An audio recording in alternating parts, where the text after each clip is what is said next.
Okay, ladies and gentlemen, my name is Rob Cipio. I am a Deputy Director with the Division of Criminal Justice. This is the training with regards to the transgender policy that came out. As you are aware, we are required in March to have this provided to all law enforcement agencies. You are required to review the video prior to June 1st.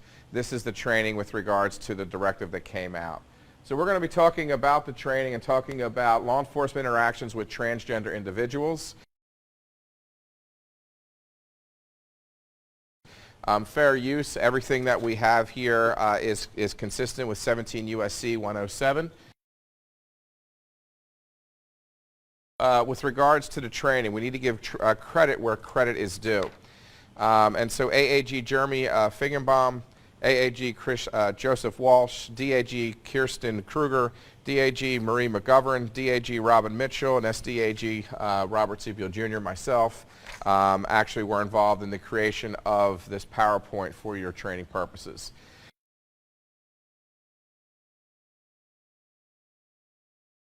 There are two core principles when we're talking about the policy and the reason why we need this policy. One reaffirms New Jersey's strong commitment against non-discrimination. The other deals with equal treatment. So for non-discrimination, a law enforcement officer must never discriminate against a person based upon gender identity or sexual orientation or perceived sexual orientation. For equal treatment, a law enforcement officer must treat people consistent with their gender identity. Easy way to remember this, a transgender female must be treated like a female. If we were to boil this whole training down, the next 5 hours of training I have with you, I'm kidding, only 45 minutes. A transgender female must be treated like a female. A transgender male must be treated like a male. So why this training? Why this directive? Well, the numbers provide us that there's around approximately 1.4 million adults and around 150,000 juveniles that identify as transgender and identify themselves as transgender. Transgender individuals regularly report that they're somewhat or very uncomfortable asking the police for help when they need it. Less likely to report crimes, as a result be victims of crimes, first of all, then secondly, less likely to report crimes because of their status or perceived status. What's our commitment? Our commitment and New Jersey's commitment, the law enforcement community, includes many LGBTQ+ members among its ranks. Among the law enforcement community, there are members across the board of the LGBTQ+. It's our commitment further and duty to make sure that all members of our community feel safe and comfortable when asking for help. The policy itself is based upon New Jersey's role and specifically New Jersey's law against discrimination, NJSA 10:5-1 at SEEK. Importantly, New Jersey is at the forefront of ensuring that all transgender individuals are treated with respect, full of recognition and of their legal rights. The previous statute that I talked about is one of the broadest, most inclusive, and strongest laws against discrimination in the United States. It prevents discrimination based upon marital or domestic partnership, civil union status, sex or gender identity or expression in either employment, housing, public accommodation, credit, or contracting as well. The goal of the directive is really simple. The purpose and goal is to ensure that all transgender, non-binary, and will define what a non-binary individual means, or gender non-conforming, and will define what that definition means as well, are simply treated with the dignity and respect, enjoy the full protections for which they are entitled. Now, the policy has an appendix to it. The policy has many parts to it concerning this. What's this policy going to be dealing with? Your interaction with an individual who is a member of the transgender community. It involves searches, it involves interaction, it involves things to say, things to talk about. Write down the pronouns and best practices with regards to dealing with an individual who is a member of the transgender community so that they enjoy full protections that they are entitled. The one thing with regards to the policy that we want to stress is that nothing in the policy is meant to either displace or generally applicable policies with regards to LGBTQ rights across the board, nor does it in fact in any way, shape, or form displace applications to protect transgender policies in previous policies and directives, including the Immigration Trust Directive in 2018-6 and Attorney General Directive 2018-5 dealing with protocols for sexual assault responses. So the first thing we need to understand is, in order to understand certain things, is definitions. So LGBTQ+, what's that? It's an acronym that represents lesbian, gay, bisexual, transgender, or questioning individuals. The Q may stand for queer, for example. As a plus sign shows, it is not meant to be exhaustive, and as used in this directive, this is simply an umbrella term which includes non-binary, gender non-conforming, or intersex individuals. Gender identity, what is this? A person's internal deeply held knowledge with regards to their own gender, regardless of the gender which they were assigned at birth. All people have gender identity, just simply not transgender individuals. Gender expression, a person's gender-related appearance and behavior, whether or not stereotypically associated with a person's gender assigned at birth. It is a manner in which a person represents or expresses their gender to others, such as their behavior, clothing, hairstyles, activities, voice, and mannerisms. Transgender refers to an individual whose identity or gender expression differs from societal expectations associated with the gender they are assigned at birth. Being transgender does not imply any specific sexual orientation.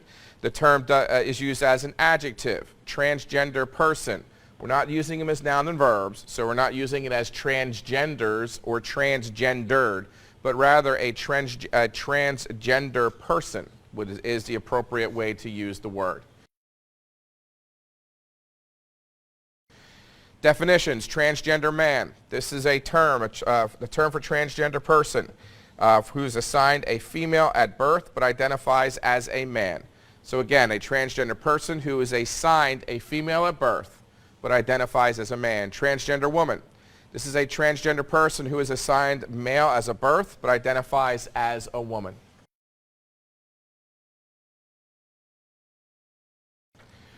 Cisgender. This is a person whose gender assigned at birth, sometimes referred to as the sex assigned at birth, matches their gender identity. For instance, if a person is assigned a female at birth and self-identifies as a woman or girl, then that person is cisgendered. Non-binary. This is a term used by people whose gender is not exclusively male or female. The term also captures those with more than one gender or no gender at all. Individuals whose gender neither male nor female may use the terms to describe themselves, such as gender fluid, agender, bigender, or gender expansive. Gender nonconforming. This is a person whose gender expression does not conform with the traditional gender expectations. Not all gender nonconforming people identify as transgender. Gender transition, a process during which a person begins to live according to their gender identity rather than the gender in which they are assigned at birth. Gender transition looks different for different individuals. Possible steps in gender transition may or may not include changing one's clothing, appearance, name, and in some cases, changing identification documents or undergoing medical treatments. The steps each person takes depends on the individual needs and access to resources. Chosen name. This is a name selected by a person for themselves that is different from the name that they are given at birth. An individual may have chosen a name for themselves that is more accurately reflects their gender identity or expression. So those are some basic terms that we're talking about. The policy is based upon two really core principles. The first core principle deals specifically with non-discrimination. Core principle number one. An officer may not use a person's gender identity or expression or sexual orientation or perceived sexual orientation as a factor in deciding whether or not the person may be involved in a criminal activity or in deciding how to treat a person, except when the officer is pursuing specific leads in an ongoing criminal investigation or trying to determine whether the individual matches the description for a BOLO. Be on the lookout. General concepts of non-discrimination. This is a core principle that expands the same non-discrimination rules that exist for race and ethnicity to gender identity or expression or sexual orientation. The case law has been clear in the state of New Jersey, for example, that we can't use race as a basis to do an interaction. We can't use an age of a juvenile, for example, or an individual if we're doing a field inquiry for certain instances. Here, we are expanding those basic core principles and now expanding that non-discrimination rule for law enforcement purposes for gender identity or expression or sexual orientation as well. Directive requirements. Law enforcement officers shall not harass, discriminate against individuals based upon their actual perceived gender identity or expression and or sexual orientation. Includes using offensive or derogatory words to describe the LGBTQ plus individuals. Couple of other shall nots. The directive requirements: to avoid engaging in such discrimination, law enforcement officers shall not fail to respond to, delayed responding to, or treat with less important any call, request for service or assistance because of the individual's actual perceived identity or sexual identity or expression or sexual orientation. Shall not consider a person's actual perceived gender, identity, or expression or sexual orientation as a basis for reasonable suspicion or prima facie evidence that the person has or is about to commit evidence of a crime or engage in a crime. Shall not stop, question, search, arrest, or detain any individual or subject or any more individuals or based upon invasive search procedures because of that individual's actual perceived gender identity, expression, and or sexual orientation. Shall not question, search, arrest, or detain an individual or subject to search because the individual has used a restroom that the officer knows was consistent with that individual's gender identity or expression, or shall not question, stop, search, arrest, or detain in order to determine an individual's genitals or anatomy to assign a gender for them. The directive requirements. Under New Jersey law against discrimination, individuals who use a restroom or changing room that is consistent with their gender identity or expression, regardless of the gender they were assigned at birth and or their anatomical characteristics, they may use. You cannot arrest an individual based solely upon that. Gender directives. Law enforcement officers shall not inquire about details of a person's sexual practices, genitalia, or anatomy unless doing so is necessary for as part of an ongoing criminal investigation or the individual raises the issues without prompting by the officer. The officer's inquiries are tailored to ensure the individual's safety, dignity during the law enforcement interaction. The directive requires that law enforcement officers shall not disclose to an individual's LGBTQ plus status or gender assigned at birth to members of the public unless a proper law enforcement purpose requires such disclosure and the officer documents the purpose in writing or the individual agrees to such disclosure. Ladies and gentlemen, what's all these things mean? Respect. Respectful communication is extremely important.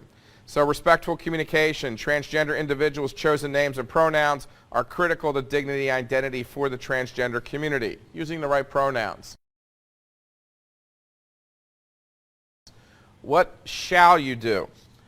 Respectfully communicate with a transgender individual. So for example, address individuals using their chosen names that reflect their identity, gender identity, even if the name is not the one recognized on any official legal records, and even if the name changes over time as well as their chosen pronouns. Include the chosen names and chosen pronouns in all relevant documentation.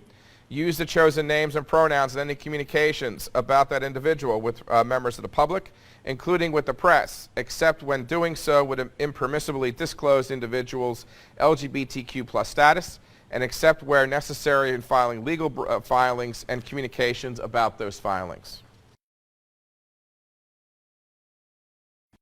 Respectful communication includes recognizing that some transgender, non-binary, or gender non-conforming individuals' government-issued identification may reflect the gender assigned at birth rather than their own gender identity. For the love of God, please don't charge them with some sort of obstruction charge if the name they give you does not match their license. In such a scenario, law enforcement officers should respectfully ask the individual, what pronoun do you use? Law enforcement officers should never ask any physical or anatomical proof of gender questions as well. One thing I want to highlight for you here is that pursuant to a recent law in New Jersey, transgender individuals on their licenses actually may use an X box, specifically on the license itself. That indicates either transgender with the X marking, undesignated non-binary identification, or the individual is transgender. So if you see that on licenses, that is a new thing that started to occur last year. So do's. Ascertain the gender identity. Do respectfully ask someone, what pronoun do you use? What pronoun do you prefer? Do. Why are we recommending this, or why does the policy require this? To ensure the individual's rights and dignity are protected. There's one thing we know with regards to any law enforcement action with an individual, and that's this. If you treat the individual with respect, they will in turn treat you with respect as well. An easy way to de-escalate someone is to respectfully treat them, to give them respect, even when they're not necessarily giving you the respect that you think you deserve. Terminologies don't. Law enforcement officers should avoid certain terms. For example, hermaphite, preferred intersex person. Sex change, preoperative or postoperative, preferred transitioning or transition. Transgender as a noun and verb, it is always an adjective, like a transgender person would be an example of that.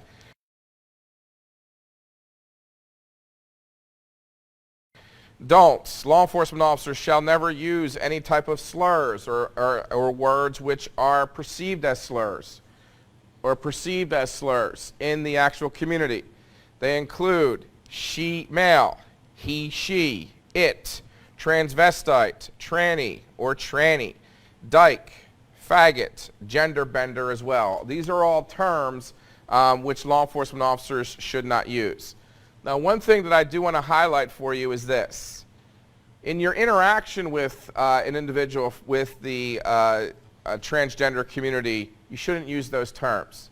If you're investigating a bias crime and it's alleged that a defendant used those terms to describe a victim who's a transgender community, then your reports are going to memorialize that. That's important for a bias crime investigation. This directive deals solely with your day-to-day interactions with an individual who is a member of the transgender community. Juveniles and interactions with juveniles. All interactions with juveniles shall comply with these rules, including a requirement that officers shall not disclose juveniles' actual perceived gender identity or expression and/or sexual orientation to anyone unless proper law enforcement purpose requires the disclosure and official documents that purposes in writings such disclosure as well. That's core principle number 1. Let's talk about core principle number 2, equal treatment. So the second core principle that the directive is based upon is just that, equal treatment. General rule. Whenever an officer's action depends on gender, the action shall be performed in accordance with the individual's gender identity. So that's our general rule with regards to the transgender directive as rule number 2. In other words, officers must treat a transgender woman as they would treat any other woman. They must treat a transgender man as they would treat any other man as well.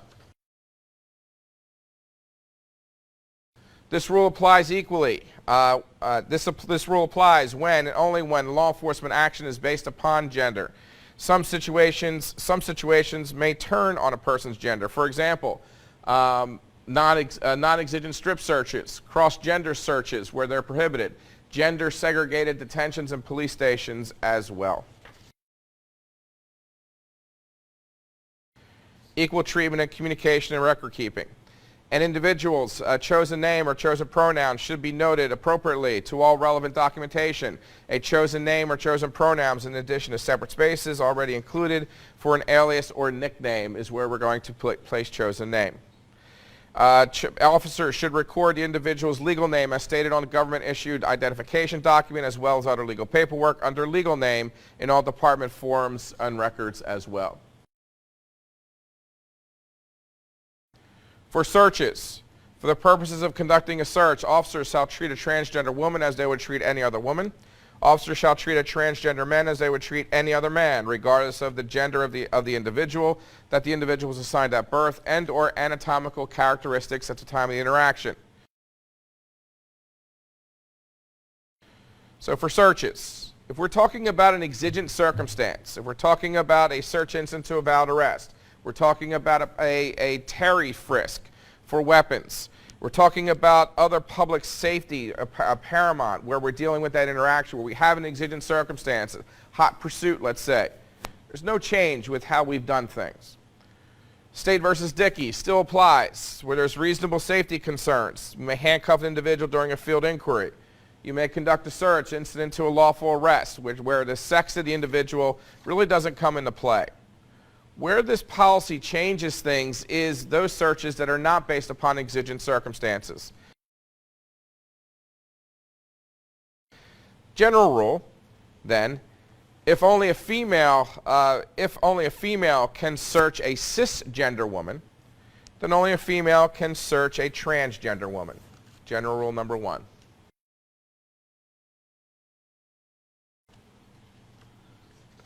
General rule number 2.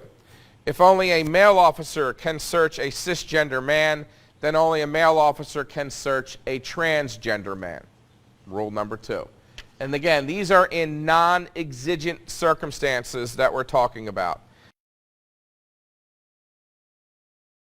A law enforcement officer may always ask a transgender individual their preference as to the gender of the searching officer as well. One best practice that we recommend, don't ask if you don't have both male and female officers present. So for example, there's no officers available to search a female, then don't ask if the individual would prefer to be searched by a female. For searches, the procedure: when a transgender individual expresses a preference to the gender of the searching officer, 1, you're going to document the preference, and 2, perform all searches in accordance with that preference, if authorized by relevant state, county, local agency as well. There is, of course, a safety concern. With regards to safety concerns, if a safety concern overrides that request for a procedure for a transgender individual, that should be documented as well by the supervisors. Searches. A law enforcement officer shall never require a transgender, non-binary, or gender non-conforming individuals to remove certain appearance-related items such as prosthetics, bras, clothing, undergarments, wigs, chest binders, or cosmetic items during the search, unless all individuals, regardless of the gender, would be required to move such items during that search as well. Look, we're not talking about a situation where you're looking for weapons. We're not talking about that situation. We're talking about a general situation where there is in fact an arrest, a search is taking place, there is no exigency in that search. Transportation. If transportation is based upon a gender, then transgender men will be transported with men, transgender women will be actually transported with women. Communication and record keeping. For transportation, while officers will continue to follow standard operating procedures for communicating over dispatch, over the radio when transporting a transgender, non-binary, or gender non-conforming individuals, officers should also be mindful of the arrestee's chosen name and pronouns and should communicate such information to the temporary holding facility or detention facility.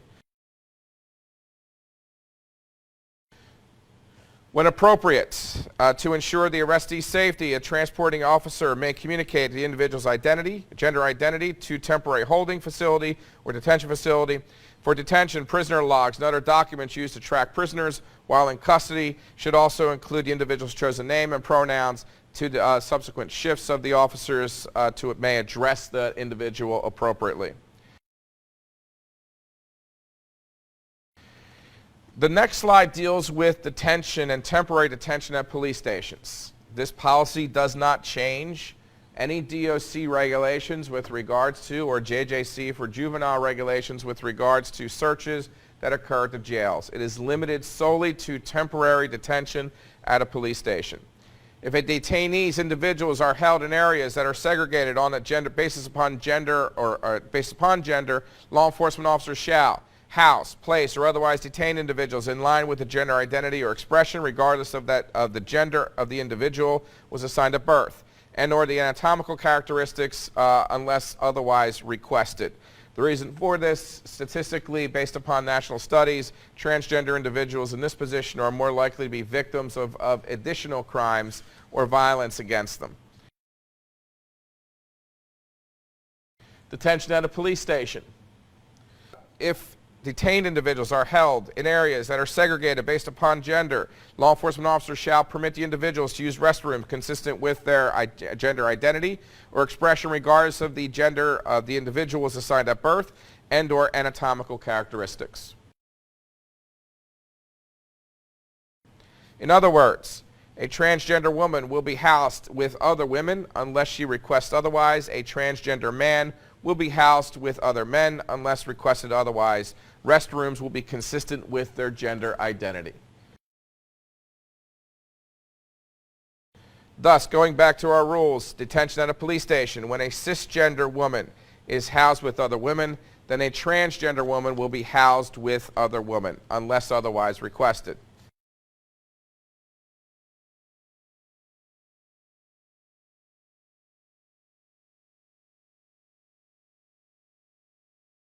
Similarly, when a cisgender man is housed with men, then a transgender men are also housed with other men as well. So detention at a police station. If a facility has available private cells and or restrooms, law enforcement officers shall not refuse to accommodate a request by a transgender, non-binary, or gender non-conforming individuals to have a private cell and or use a private restroom when doing so is practicable and ensures the individual's safety. If this request is denied, the denial must be documented in writing, reviewed, and approved by the supervisor on that date in question. Detention at a police station.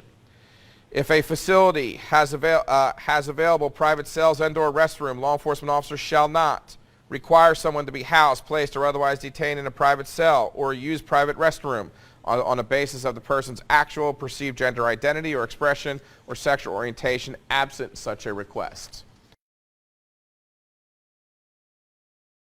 So we're dealing with detentions in a police station. Law enforcement officers shall never deny transgender individuals access to any items, including clothing, personal property, or appearance-related items such as prosthetics, bras, wigs, undergarments, chest binders, or cosmetics items, and or any programming, including educational programming, when they would allow a cisgender individual of the same gender identity to have, regardless of the gender the individual was assigned at birth and or their anatomical characteristics. One question we may get, anticipating a question, I have a person who is suicidal. Does that mean I have to give them these items? You would not give a person who is potentially suicidal or a threat to commit suicide, a cisgender individual, these items. Same rules apply as a general rule here. Non-binary and gender non-conforming individuals. Some individuals do not identify or express as strictly male or female. Since certain interactions turn on gender, the following rules applies to individuals for the safety of non-binary or gender non-conforming individuals as well. When we're dealing with non-binary or non-conforming individuals, any search, transportation, detention that is not done in accordance with the individual's state of preference must, where practicable, be reviewed or approved by a supervisor. The denial must be documented in writing as well. When conducting searches, the officer shall respectfully inquire of the non-binary or gender non-conforming individuals as to the preference with respect to the gender of the searching officer and performing searches in accordance with their preference when possible in a non-exigent situation. For transportation and detention in police stations, officers shall transport, house, place, or otherwise detain such individuals with individuals or arrestees of the gender that is safest for them, and allow them to use restrooms of the gender that is safest for them, taking into account the gender of the individual or expressing the safest for them. Look, you're all law enforcement officers. If in fact you believe that the individual is using this policy as a basis to become a threat to other inmates, to become a threat to the officer, and it is denied for that reason, that must be documented in this paperwork. Access to medical attention. Law enforcement officers shall never handle an individual's request for medical attention with any less urgency or respect because of that individual's actual or perceived gender identity or expression and/or sexual orientation. Law enforcement officers shall treat prescription hormones like any other prescription medication necessary for an individual's health and well-being. Officers shall also be aware that the transgender individuals may possess needles related to the prescription hormone treatment and/or therapy, and that such possession alone is not necessarily indicative of illegal possession of drugs or drug paraphernalia per se. One other thing with regards to this, do not link possession of condoms to prostitution specific to the transgender community as well. Access to medication. Law enforcement officers shall document any circumstances of any medical treatment pursuant to applicable policies and procedures for your department. This is part of a two-part training process for all law enforcement. All law enforcement officers are required to view this video, be aware of this video prior to June 1st of this year. There's also a more robust 3-hour training dealing with the LGBTQ community that the director requires the Prosecutor and Training Bureau to create. This is being recorded in March. We are in the final stages of doing so. That will be provided through the Clear Institute, and you will be able to be given 3 elective credits for Clear credits for that course. If there's any questions concerning this directive or implementation, they shall be directed to the Director, Division of Criminal Justice. Does this policy take in effect? The directive takes in effect on June 1st, 2020. Ladies and gentlemen, it's a pleasure talking to you today concerning the policy. Hopefully, again, my name is Rob Sepio, Deputy Director, Division of Criminal Justice. Be safe.